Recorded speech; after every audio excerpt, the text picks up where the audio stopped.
ያገያል እንጂ ሰው የእጁን አያጣም ይባላል። እንግዲህ ሉሊት ከስንት ነገሮችን ወዳና ወዲህ ከማደረገች በኋላ እንግዲህ ዛሬ ቅጣቷን በያፌት አግኝታለች። እንግዲህ ያፌት ባለፈው የማይሆን ነገር ስላከሸፈችበት በጣም ተናዶባት ስለነበረ ቅጣቷ እንዲሰጣት እንዳደረገና እጇን ቆርጦ እንዳሰናበታት ነው። ይህንም ሲያደርግ እንግዲህ ወስዶ እነ ቤዛን በር ላይ እነ ጽዮን በር ላይ ሲጥላት እነሱ ደግሞ በጣም ደንግጠው ፈጠው ነበር የቀሩት።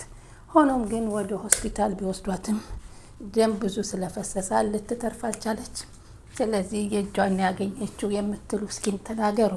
በዚህ እንግዲህ አጋጣሚ ደግሞ ኤፍራታ እንግዲህ የገነትን ማንነት ለማረጋገጥ ዲኤንኤ እፈልጋለሁ ትላለች። ግን እንደኔ አስተያየት ከሆነ የገነትን ሳይሆን መፈለግ የምትችለው የናታልንና የአፌትን ለማረጋገጥ ይመስለኛል።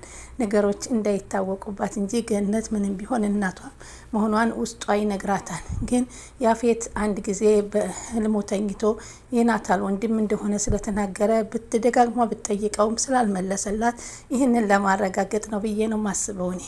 ስለዚህ ውድ ተመልካቾች ጽዮን ደግሞ እንግዲህ እንደ ቀልድ የጀመረችው የወንድሟ ማንነት ከያፌት ጋር አገናኝታ ለማወቅ ያደረገችው ቢኒን ፍቅረኛዋን የምትወደውን አጥታለች። በአሁኑ ሰዓት በቢኒ ፍቅር በጣም ተቁጣ ለኤፍራታም እባክሽ ምን ይቃኝ፣ እኔ ከሱ ፍቅር ይዞኛል፣ ምን ይሻለኛል፣ ጭራሽ እንኳን ሊያናግረኝ ሊያየኝ አልፈልግም እያለች ትናገራለች።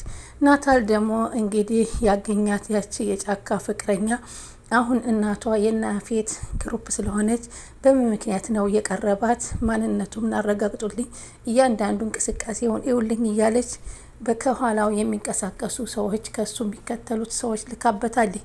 ሰላም የቻናሌ ተከታታዮች እንደምን አላችሁ? ሰላማችሁ በያላችሁበት ይብዛልኝ። ለቻናሌ አዲስ የሆናችሁ ሰብስክራይብ፣ ላይክ፣ ሼር አድርጉኝ። የምታደርጉኝ ከልብ ነው ማመሰግነው። ሐረግ ቀጣይ ክፍል ይዘንላችሁ መጥተናል። እንግዲህ ሉሊት ባለፈው እንደዛን ባደረገችው ቅጣቷን ሰጥቷታል። ሉሊት ብዙም እንግዲህ ከድራማው በርቀት ድምቀት ናት። ዘና ፈታ ታደርጋለች ማለት ነው። ሆኖም ግን በምትሰራው ስራ ሁላችንም አልወደድናትም ነበር። ዛሬም እሱ አንድ ቀን ሳይጠቅማት አንድ ቀን የጠቀመ ገንዘብ ሳታገኝ ማንነቱን እንኳን ሳታቀው ዛሬ እጆቿ ተቆራርጠው እንዲጣሉ ሆናለች። በጣም ያሳዝናል። እንግዲህ ህዊም አጠናለሁ ብላ ገብታ ነበር። ሆኖም ግን እሷ ከባድ ችግር ውስጥ እስር ቤት የምታየው ነገር ከባድ እንደሆነ ነው የተነገረው። ይህንም እንግዲህ እያንዳንዱ ልጆች እንዴት አድርጎ በጭካኔ እንደሚያስወግዳቸው ስታይ እንዴት ብዬ ነው እዚህ ቦታ የምወጣው፣ ኤፍራታ እኮ ተይ ብላኝ ነበር እያለች ትላለች። ቢኒ ደግሞ እንድትረዳው ጽዮን ብትሞክርም ቢኒ ለመረዳት ግን ጊዜ አልሰጣትም። ለምን ከዚህ በፊት ብዙ ጊዜዎችን አሰጥቷት ነበር። ሆኖም ግን እሷ ትኩረቷ ለወንድሟ ማንነት ያፌት ከወንድሟ ምን እንደሚፈልግ የያፌት ማንነት ምን እንደሆነ ከኤፍራታስ ምን ፈልጎ ነው የሚለውን ትኩረት ሰጥታ ወደዛ ነበር እየሰራች ያየችው የነበረችው። ፍቅሩን ልትረዳውን አልነበረችም። በመካከል ደግሞ እንግዲህ ያን አጣራለሁ ስትል ከያፌት ያክስት ልጅ ጋራ ነበር የጀመረችው። ያንን ፎቶግራፍ ፖስት ስለተደረገለት እውነት አድርገሽዋል እያለ እንኳን ሲጠይቃት መልስ አልሰጠችውም ነበር። አሁን ግን ያ ፎቶ ደግሞ ወደ ናታል ተዘዋውሮ ናታል ደርሶታል። ናታል ማየት ማመን ያቃተው። ያፌት ግን የፈለገ ቢሆን ጽዮንን አደራችሁን፣ ጽዮን አንድ ጭረት እንዲደርስባት አልፈልግም።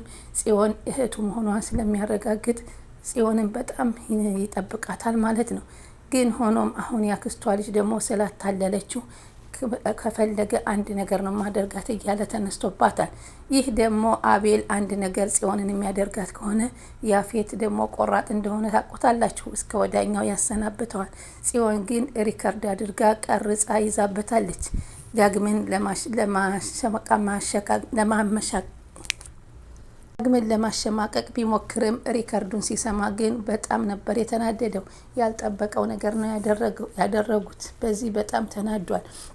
እና ኤፍራታ ደግሞ እንግዲህ ገነ መንገድ ላይ አግኝታ ኤፋዬ እንደምንሽ ተናንሽ፣ እኔ እኮ እዚህ ቁጭ ያልኩት አንቺን ስትገቢ ስትወጪ ለማየት ነው፣ ጉሊት ፊት ለፊትሽ ላይ የከፈትኩት ስትላት፣ ይሄማ ሊሆን አይችልም፣ በፀሐይና በዝናብ በብርድ እንዴት እዚህ ልትሆኝ ትችያለሽ? መሆን የለበትም ስትል ነበረ ያስጠነቀቀቻት። ለማንኛውም ወደ ቤዛ ገንዘብ ጠይቃ ስለነበር ያን ለመናገር ስለቸኮለች ጊዜ ሳሰጣት ለገነት ትታት ሄዳለች። እንግዲህ ቤዛንም እባክሽ ብር እፈልጋለሁ ብር ስጪ ብላ ስትጠይቃት ችግር የለም ኤፍራታዬ እሰጥሻለሁ ስትል ናቲ ካጠገቧ እየሰማ ነበር። ግን ናቲ አሁን እሷ አትፈልገኝም በሚል አውጥቷታል። ኤፍራታ ደግሞ ከዚህ በኋላ ናታል ሌላ ማፍቀሩን ስትሰማ እሷ ለናታል ብላ እየታገለች እያለች እንደሆነ ግልጹን ስላልነገረችው ዛሬ ሌላ ፍቅረኛ ይዞ ስታይ ምን ትላለች? ልቧ የሚሰበር ይመስለኛል። ሆኖም ግን ገንዘቡን ትንሽ ነበር የጠየቀቻት። ለምን ከያፌት አገኛለሁ የሚል ተስፋ ነበራት። ያፌትን ግን ስትጠይቀው ምን ፈልገች ነው ሲላት፣ እኔ አንዳንድ ጥሩ ጥሩ ልብሶችን መግዛት ፈልጋለሁ፣ በቤት ውስጥ የጎደሉ ነገሮችን ላሟላ ፈልጋለሁ ሲላት፣ ታዲያ ምን አለ ሂጂና እኔ አንድ ቦታ ከመልክሽ ቦታ ሄደሽ እዛ ቦታ ውሰጂ፣ እኔ ሂሳቡን ከቨር አደርጋለሁ ሲላት፣ እጭ ወይንም እኔ ጠብቂኝና እኔ ይዤሽ እወጣለሁ ሲላት፣ እጭ ምን አይነት ነው? ለምን ገንዘብ በእጅ አይሰጠኝም? ደግሞ እኮ ቤዛን ድጋሚ ብዙ ሳልጠይቃት መቅረቴ ከእሱ አገኛለሁ ብዬ ብላለች። እና ይሄንንም ያለችው ምክንያት እንግዲህ አገኛለሁ በሚል ነበር። አሁን ግን ገንዘቡ የዲኤንኤ ገንዘብ አልተሟላላትም።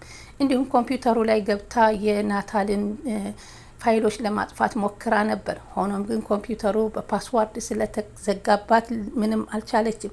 በብዙ አይነት ፓስዋርዶች የተዘጋ ሆኖባት ፋይሉን ማግኘት ስላልቻለች በጣም ነበር የተናደደችው። እንግዲህ ሉሊትም እንግዲህ በጣም በሚገርም ምክንያት የመጀመሪያ ቅጣቷን አግኝታለች። እንዲሁም ደግሞ እዛ የአስወገዳትን ልጅ ልብስ ጥሩ ልብስ አልብሱና ቪዲዮዋን ስጧቸው ለፍቅረኛዋ ላኩለት እያለ ነበር። ለምን ያሉት በቤት ውስጥ ያሉት እንዳይረብሹ ከዚህ በኋላ ደንበኛ ቅጣት ሰጥተናቸዋል። ሁሉም እንደውም አሁን የገባችው ሂዊን ሳትቀር ተረጋግታ ትቀመጣለች እያለ ነበር ያሰበው። በጣም የሚገርም ነው።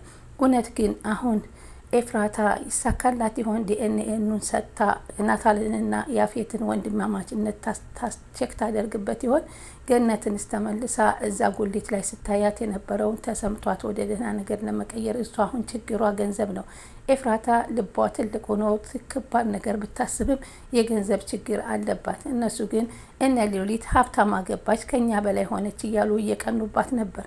እሷ ግን ከገባች ጀምሮ ችግርና መከራዋ አልዘለላላትም። ናታል ደግሞ ወደማያውቀው መረብ ውስጥ ገብቶ እየሄደ ነው።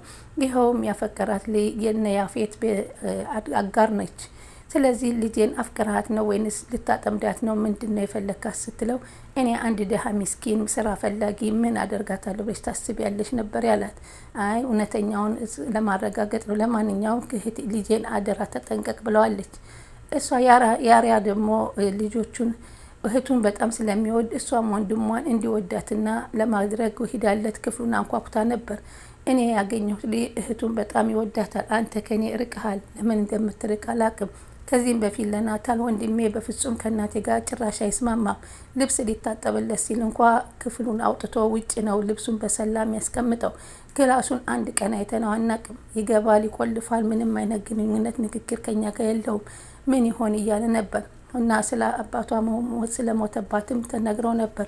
ምናልባት እናትየዋ ትሆን እንደ አባቷን ያስወገደችውና ልጇ ወንድ ልጇ እንደዚህ አይን ሽላፈር ያላት የሚለው ነገር ወደፊት ይገለጻል። ስለዚህ አሁን ምን እንደሚያደርጉ ግራ ገብቷቸዋል። አሁን ቢኒና ጽዮን ደግሞ በጣም ግራ ተገብቷል። ቢኒ ሊረዳት በፍጹም አልቻለም። መጀመሪያ ብዙ ደክሟል፣ ሊያስረዳት ፈልጓል። ስልክ በተደጋጋሚ ደውሎላታል። የተላከለትን ቴክስት ለክቷል። ግን ዳግም ይሄ ፎቶሾፕ ነውና አትመን፣ ይሄን በፍጹም ጽዮን አታደርግም ሲል ለሱ ነግሮት ነበር። ብቻ ዳግም አንተ ከዚህ ላይ እንዳትኖርበት እጅህ እንዳይኖርበት ሲል አስጠንቅቆት ነበር፣ አጎቱ እንደመሆኑ መጠን። አሁን ደግሞ ቢኒ የጀመረው የያፌትን ጉዳይ እየጨረሰ ይመስላል።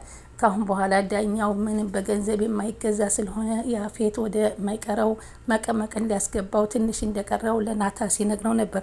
ናታል ደግሞ እውነት ቢኒዬ ይህን ልታደርገው ነው? ካደረግከው ጀግና ነህ እያለው ነበር።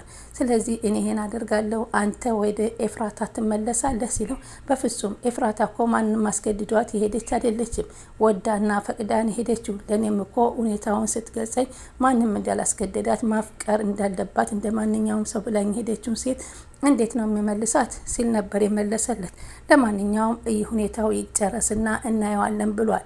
እስኪ አሁን ታዲያ ቢኒ ያፌትን ወደ መቀመቁ ሲጥለው ኤፍራታን አሚን ብሎ ይቀበላት ይሆን? ኤፍራታስ እውነት ለሱ ብላ እንደሆነ የታገለችው እና ይሁን ሁሉ ስቃይ ያሳለፈችው ስትነግረው ናታል ያምናት ይሆን? ይህ ነገር ከሆነለት ናታል አሁን የሚሄድበትን መንገድ ስህተት ስለነበር ወደ ስህተትም ይመልሱታል ብዬ ነው ማስበው፣ እንደኔ ያስተሳሰብ። ስለዚህ ይቺ ልጅ ደግሞ በፍጹም አንተ መለየት አልችልም፣ አሁንም እየደወልክ አናግረኝ እያለች ትጨቀጭቀዋለች። እሱም በአሁኑ ሰዓት ገንዘብ ስራ ይሰጥሃል እናት ስላለችው ገንዘብ አገኛለሁ፣ ስራ አገኛለሁ፣ ጽዮንን እህቴን ይዤ ራሴን ችዬ ከነቤዛም ወጥቼ ራሴን ችዬ እኖራለሁ የሚል ሀሳብ ነው እንጂ ያስበው ይቺ ሴትዮ ታጠምደኛለች ብሎ በፍጹም አላስበም። አንዳንድ ጊዜ ሳናስበው ወደማናስበው መንገድ እንገባለን። ስለዚህ ናታል አሁን ከባድ ችግር ውስጥ ገብቷል። ግን ሉሊት የቅጣቷን በማገኘቷ በጣም ጥሩ ነው። ከዚህ በኋላ በቅጣቷ አምና ትለወጣለች እንደ ቤዛ ወይንስ በዛው እንደዛው እንዳለች ትቀጥላለች የሚለውን ሁላችንም ወደፊት የምናየው ይሆናል። በጣም ከባድ ነው። ስለዚህ ውድ ተመልካቾች እናንተም እኔን ስትከታተሉ ስለነበረ ከልብ አመሰግናለሁ። ላይክ ሼር እያደረጋችሁ የምታበረታቱኝም ከልብ ነው ማመሰግናችሁ። ቀጣይ እንግዲህ ምን ሊፈጠር እንደሚችል ሁላችንም የምናየው ነው። በተለይ ኤፍራታ ዲኤንኤ የምታደርገው የናቷ የገኒን ነው ወይንስ የያፌትንና የናታልን ነው የምታደርገው? ገንዘቡን አግኝታ ይሳካላት ይሆን የሚለውን አብረን እናያለን። ገነትስ እውነት ከዛ ተቀምጣ እስከ መቼ ትቀጥላለች? ኤፍራታ ስትመለስ ገነትን ምን ብላ ታማክራት ይሆን? ስመለስ ጠብቂ ነበር ያለቻት። ይህን ሁሉ እንግዲህ ቀስ በቀስ የምናየው ነው። ቤዛም እንግዲህ ወደማይሆነው መንገድ ላይ ገብታ ከዚች ልጅ ወንድም ጋር ተያይዘዋለች። ድብቅ ሚስጥር አድርጋ ይዛለች። ይህ ድብቅ ሚስጥር ደግሞ እስከ መጨረሻ ምን ያስከትልባት ይሆን የሚለውን ሁላችንም በተከታታይ የምንመለከተው ይሆናል። በጣም አሁን ውስብስብ ያለ ችግር ውስጥ የገቡ ስለሆኑ ቀጣዩ ግን ምን ያስከትላል የሚለውን አብረን እናያለን።